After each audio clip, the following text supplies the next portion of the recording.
សួស្តីទាំងអស់គ្នាខ្ញុំសុងថ្ងៃនេះយើងមកបន្តសាច់រឿងយើងតនៃរឿង Ultimate កាយចាស់ដែលជាភាពបន្ត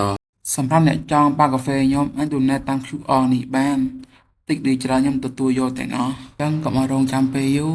តោះសមត្ថភាពរបស់វាគឺបងវ៉ាល់ភពប្រហោះថ្នាក់ Motology ដល់អស្ចារ្យ Prometheus តាមរយៈការជ្រៀតជ្រែកជាមួយពិភពលោកមនុស្សម្នាក់អាចបង្កឲ្យមាន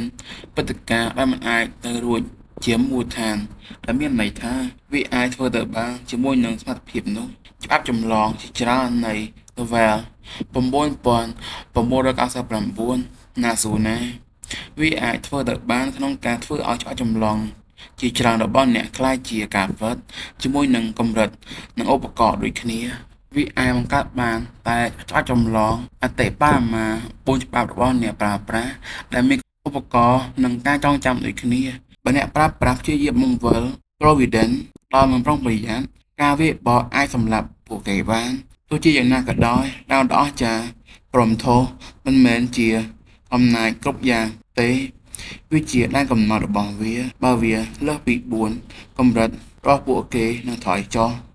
ហើយដែនកំណត់នឹងមាន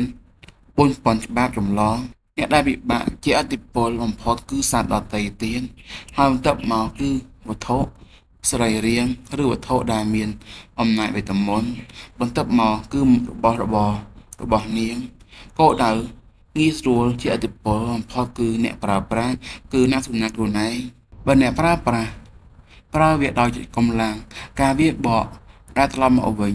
នឹងមានទំហំធំនៅពេលមានឥទ្ធិពលលើសត្វដទៃទៀតដូច្នេះវាមានគុណវិបត្តិរបស់វា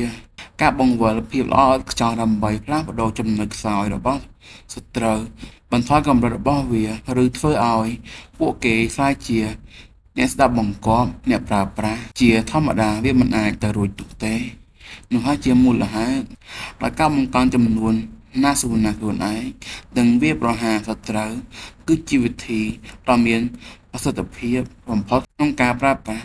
សមត្ថភាពរបស់វាខ្ញុំមិនអាចបាញ់ទាំងពីរបានទេវាពិបាកណាស់ប៉ុន្តែខ្ញុំបានឈ្នះជាចុងក្រោយដូច្នេះវាជាការប្រកួតសម្រាប់អ្នកដែល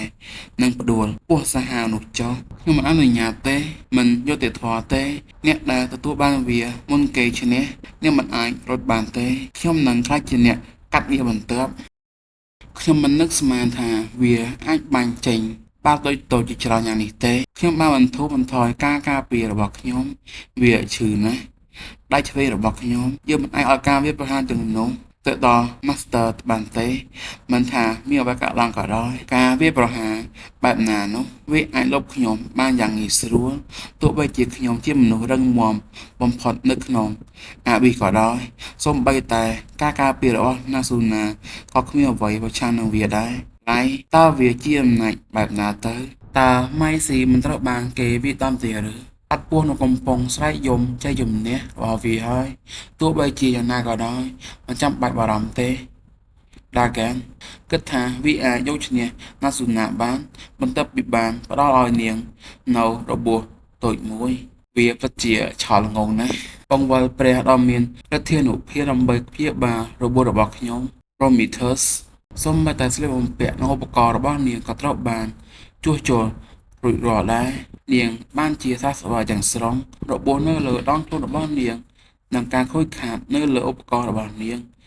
មិនបានប្រើសមត្ថភាពដើម្បីព្យាបាលរបួសរបស់នាងទេនាងជ្រៀតជ្រែកជាមួយពិភពលោកហើយសរសេរវាមកវិញខ្ញុំមិនកើតឡើងតតែសោះថាគ្មានរបួសតាំងពីដើមមកបន្ទាប់មកត្រឡប់ទៅសភាពដើមវិញបើសិនបើអ្នកចង់កម្ចាត់ណាស៊ូណឲ្យអស់ពីសន្តិភាពអ្នកត្រូវតែសម្លាប់ពួកគេទាំងអស់អ្នកត្រូវតែសម្លាប់ពួកគេទាំង5នាក់ក្នុងពេលតែមួយនាងអាចបង្វិល Providence បានបើមានអ្វីមួយនៅសល់ជាបានរបួសរបស់នាងជួសជុលឧបករណ៍របស់នាងជាមួយនឹងសមត្ថភាពរបស់ដល់អស្ចារ្យ Prometheus ហើយបន្ទាប់មកអាចចម្លងចំនួន4នៃខ្លួនឯងម្ដងទៀតចូលទៅទីនេះតែម្ដងការរួមបញ្ចូលគ្នារវាង Nasuna និងដល់អស្ចារ្យ Prometheus ពិតជាសត្វដ៏ខ្លាំងបំផុតនៃទីហោស្ថានយើងនឹងសងអ្នកវិញ5ដង